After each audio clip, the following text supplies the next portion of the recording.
Hay ocasiones en que la literatura universal se adelanta a la realidad política o geopolítica en el mundo. El ejemplo quizá más claro es la novela emblemática George Orwell, 1984, cuando pues muchas sociedades y muchos discursos y narrativas políticas empiezan a asemejarse a lo que ocurre precisamente en esa novela de Orwell. Pero en el caso de Estados Unidos hay otras dos novelas que me parece que de alguna manera anticiparon mucho lo que estamos viendo alarmante hoy por hoy en la democracia estadounidense. La primera fue una publicada en 1935 en pleno auge del nazismo en Alemania, que se llamó No puede suceder aquí, una novela política distópica del autor estadounidense Sinclair Lewis. Está ambientada en una versión ficticia de los Estados Unidos en esa misma década y sigue a un político estadounidense con el nombre de Berzelius Windrip, quien rápidamente asciende al poder para convertirse en el primer dictador absoluto del país. Y pues muchas décadas después, otra novela del gran novelista, quizá un novelista estadounidense que debiera haber sido reconocido con el Premio Nobel de Literatura, Philip Roth, que escribe la famosa Conjura contra América, una novela de historia alternativa en donde pues, el aviador Charles Lindbergh, después de su viaje transatlántico, un hombre además que tenía proclividad, inclinaciones claramente tendientes hacia el nacionalsocialismo, le gana las elecciones presidenciales de 1940 al presidente Franklin Delano Roosevelt, que instala, pues digamos, alinea a Estados Unidos con la Alemania. Hitler saca a Estados Unidos de la guerra con el eje y se alinea con Hitler, y pues empieza también un proceso de persecución de los judíos en Estados Unidos. Hoy, en 2025, parece que aquello que la novela postulaba de que podría suceder aquí está efectivamente sucediendo y que la conjura contra el país avanza hoy por hoy a marchas forzadas. Sí, muchos van a decir los contrapesos siguen funcionando, los medios pues, han revelado muchas de las locuras o de las corruptelas o del abuso de poder que está instrumentando Donald Trump desde la oficina oval de la Casa Blanca, y las cortes pues han, digamos, neutralizado algunas de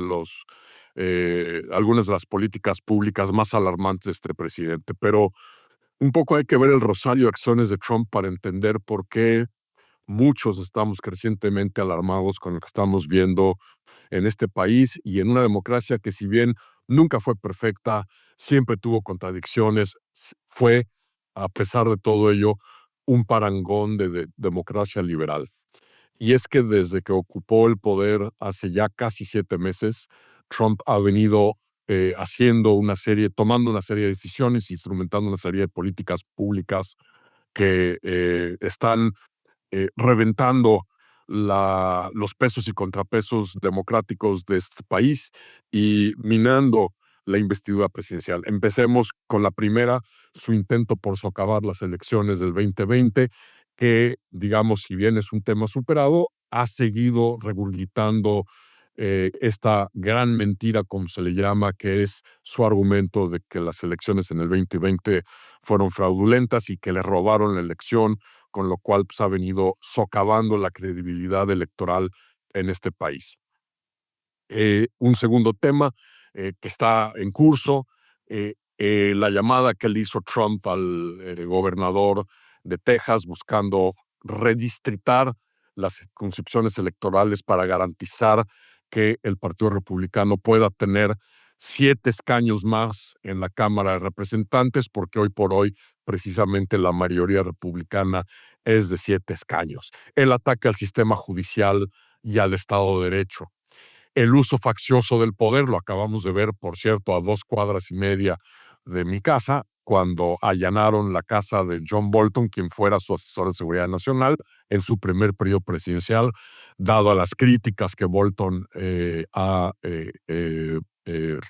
hecho sobre la actuación de Donald Trump, sobre todo con Rusia y en materia de política exterior. La amenaza de Trump de hacer lo mismo con otro crítico importante del presidente, el exgobernador republicano en New Jersey, Chris Christie, y hoy contra el filántropo George Soros y lo que él dice es una actividad digna de aplicarse el estatuto de corrupción. Los ataques a agencias independientes y acciones contra la ciencia, el desarbolamiento de toda la investigación científica en toda una serie de campos, el intento de empezar a chantajear y presionar a países a que reduzcan sus compromisos en materia de cambio climático, la brutal purga burocrática que se está llevando a cabo hoy por hoy en esta capital, el ataque a la independencia del Banco Central, la Reserva Federal de Estados Unidos, diciendo que había corrido a una de las vicegobernadoras, cosa que no está en su atribución, no lo puede ser ni legal ni constitucionalmente,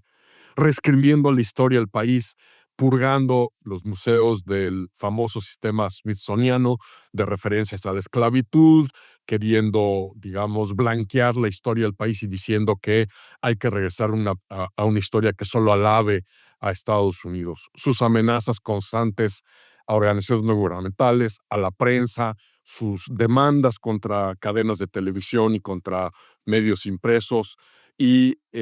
su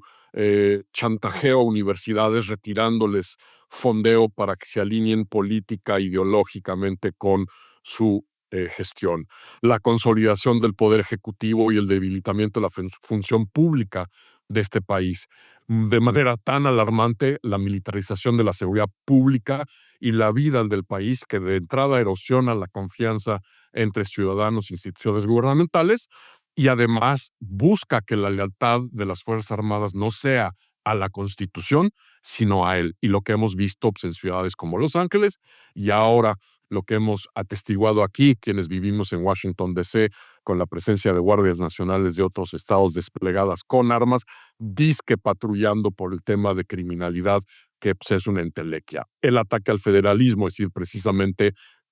amenazando con repetir esto en ciudades como Chicago, en ciudades como Nueva York, que coincidentalmente pues, están gobernadas por el Partido Demócrata. Hay que recorrer las oficinas de gobierno de esta ciudad para ver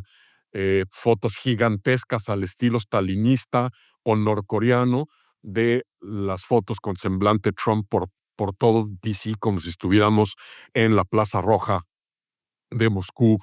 durante el estalinismo más duro. Y la cereza en el pastel esta semana ha sido un ejemplo más de lo que yo llamaría la putinización de la política exterior estadounidense. El gobierno danés ha revelado que han encontrado a personas vinculadas con la administración, con el trumpismo, tratando de agitar a la secesión en Groenlandia para generar una excusa para que Estados Unidos siga insistiendo en que se debe de hacer de Groenlandia. A muchos nos puede parecer normal, en muchas sociedades, en muchos países, esto que les he descrito. Ciertamente México ha visto mucha de este manual de juego en los últimos 6 años, pero el impacto aquí en este país de no haber correctivos de entrada en las elecciones intermedias del próximo año y de seguir probando cuánto resisten los contrapesos de esta sociedad de esta democracia liberal, pueden ser irreversibles. Y les recuerdo, como siempre lo hago, que a diferencia del famoso refrán de Las Vegas, cuando se trata de democracia, lo que ocurre en Estados Unidos no se queda en Estados Unidos.